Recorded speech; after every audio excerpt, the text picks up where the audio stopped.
کراچی سے لڑکانہ 7-8 گھنٹے کا سفر تھا. یہ سلسلہ چلتا رہا. جو جتنی جمع پونجی تھی اس کے علاوہ ہمارے پاس ایک گھر تھا. پھر میرے والدین نے کہا کہ آپ کے لیے یہ گھر بھی ہم سیل کر دیں گے, کوئی مسئلہ نہیں, بس آپ پہلے کی طرح ٹھیک ہو کے چلنے لگے. پھر میرے والدین نے وہ اپنا جو ہمارا ذاتی گھر تھا وہ ہم نے سیل کیا کہ شاید میں پہلے جیسی ہو جاؤں, کیونکہ میرے دوسرے چھوٹے بہن بھائی تھے. میرے والدین کا جو کچھ تھی میں ہی تھی, مجھے یہ کامیاب بننا تھا, تو ان کے سپنے مجھ سے وابستہ تھے. میرا اسٹرگل کنٹینیو چلا.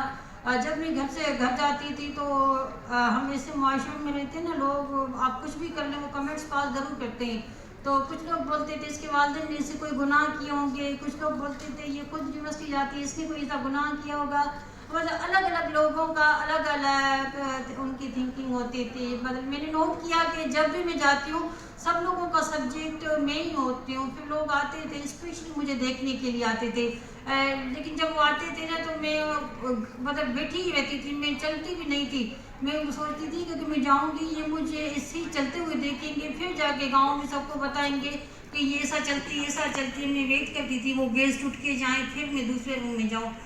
لیکن میں نے دیکھا کہ میں ان سب چیزوں میں خود اذیت کا شکار تھی. میرے والدین نے سوچا, پھر میرے والدین نے کہا کہ آپ اگر یہاں پہ کمفرٹیبل نہیں ہیں, ہم یہ ویسے بھی ہم نے گھر تو سیل کر دیا ہے, ہم کسی اور جگہ چلتے ہیں. پھر ہم نے ڈیسائیڈ کیا کہ ہم حیدرآباد چلتے ہیں, وہاں پہ آگے زندگی کا شاید ہمارے وہاں پہ منتظر ہو, وہاں پہ اعلیٰ تعلیم بھی حاصل کرتے ہیں اور کچھ حالات بھی بہتر ہو جائیں گے, وہیں پہ کام وغیرہ بھی دیکھیں گے. تو ہم وہاں سے حیدرآباد شفٹ ہو گئے. حیدرآباد میں ہم نے ایک رینٹ کا گھر لیا. پھر میری ٹریٹمنٹ وغیرہ جو تھی, لیکن اس کے علاوہ میں نے میڈیکل لمس یونیورسٹی جام شعبہ میں میری سلیکشن ہوئی تھی, اور میں نے سوچا کہ میں اسی کے ڈسیبلٹی کے ساتھ اپنی وہ والی اسٹڈی بھی کمپلیٹ کروں.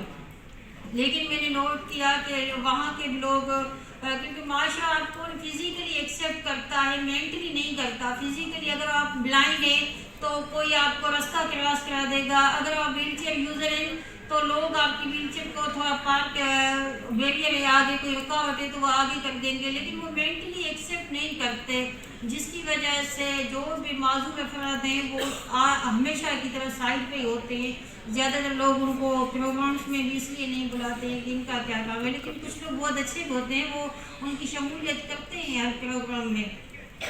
یہ سلسلہ چلتا رہا. اور ان سب میں جب میری اسٹڈی ماسٹرز کی کمپلیٹ ہوئی, اور اس کے علاوہ میڈیکل کی اسٹڈی بھی میری 4 سال کا ڈپلومہ تھا وہ کمپلیٹ ہوا لمس یونیورسٹی سے, تو میں نے سوچا کہ میں کیوں نہ جاب کروں, اور کیونکہ میں ٹریٹمنٹ وغیرہ جو کراتی تھی اس کے لیے میرے پیسے نہیں تھے.